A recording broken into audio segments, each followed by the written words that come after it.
Hey everybody, welcome into another video on Old 83. Brett here today, and I wanted to show you a little bit more detail about the Leatherman Wingman.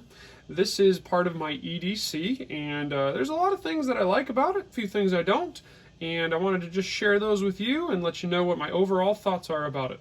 Let's take a look. Okay, so let's start off just by showing you the features. As you can see, it's about that size in my hand. Pretty good size, very nice in the pocket. You don't really know it's there too badly. And if you have one of those coin pockets on your jeans, it will fit in there, at least it does on mine. So let's look in. On the outside, you'll see the first thing is a clip, pocket clip. It's a decent clip. This will be part of my cons though in a little bit. But that clip, it works well enough, but not the best.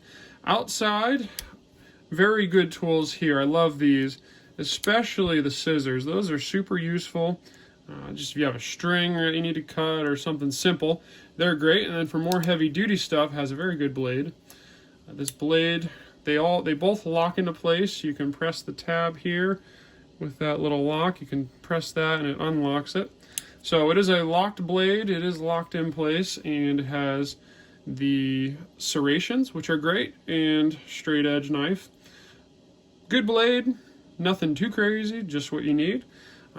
So that's the outside, and if we open it up, you see it pops into some pliers. These pliers are great. I use them probably almost the most on this. When you need to get a grip on something, bend something, whatever it is, I find these are great. The wire cutters are decent in there. They're not too bad. I don't use them too much. It's not necessarily a heavy duty tool, but for everyday stuff, great. If you can see the tip there, the tip is really good. It's very fine, so it almost acts like tweezers, and yet you still have the beefy, I guess you would call it just pliers, but it's got some good girth to it. I like that. And then on the inside, comes with a decent amount of tools. We've got a can opener that's relatively sharp, so that'll help you open cans. We've got a file, pretty aggressive file, and on the other side a very small ruler, so that kind of works. And then has a box cutter. The box cutter, I don't know, it's kind of cheesy. You already have a knife, so I'm not really sure why you need the box opener. I don't know.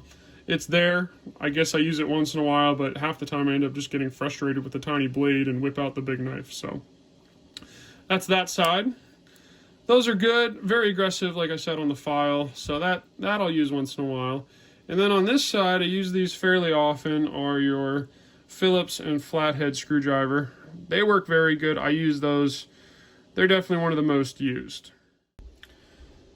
Alright, so before I jump into my final thoughts, there's one thing I did forget to show you. It is on the can opener. This right here is wire strippers, and so it's really sharp, and you just pull your wire into that. It'll strip down the wires for you. It works in a pinch. It's good. I'm glad it's there. It's might as well have it. It doesn't make the cleanest cuts, but if you ever need to strip a wire, that's a great piece to have. So overall, though, my impressions, this is a great piece to have on you. It's an excellent tool. There are those cons, though. Let's talk about those. My main con is definitely the clip. It's just too small. Not enough gripping to it. I'm a little worried I'm going to lose it, but so far so good. I have not lost it yet. So until then, I guess it's worked well enough, but I have been sitting in a couch and gotten up and seen it in the couch. So fortunately, I was lucky enough to see it. The other con would definitely be the wire cutter, or not the wire cutters, the box cutter. Yeah, that's just unnecessary. I'd rather have some other tool. Other con would be the rust. There's a little bit of rust on there. I'm not really sure why. It looks like I thought it was stainless steel, but I guess I left it sitting with some moisture in there for too long and didn't notice it, and there's a little bit of rust in there. So I did spray some WD-40 and I was able to get most of it. You can see a little bit down in there. It's kind of hard to tell, but There you go. There's another look at it right there. There's just a little bit of rust. So far though, not too bad. I don't think it's going to rust away on me anytime soon, but just a bit of an annoyance, and hopefully it doesn't get any worse. Another thing with the pliers is they do spring back on their own.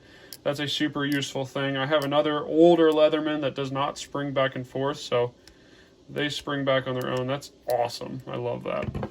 But yeah, overall, I give it 4 out of 5 stars. Just those couple minor things that I don't like, but otherwise, it's with me most of the time, and I absolutely love it. So, if there's some other things that you would like to know about it, feel free to just leave some questions in the comments section.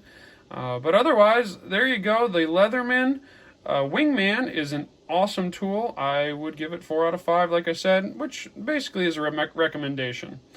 There you go. Have a great day. I'll see you in the next video.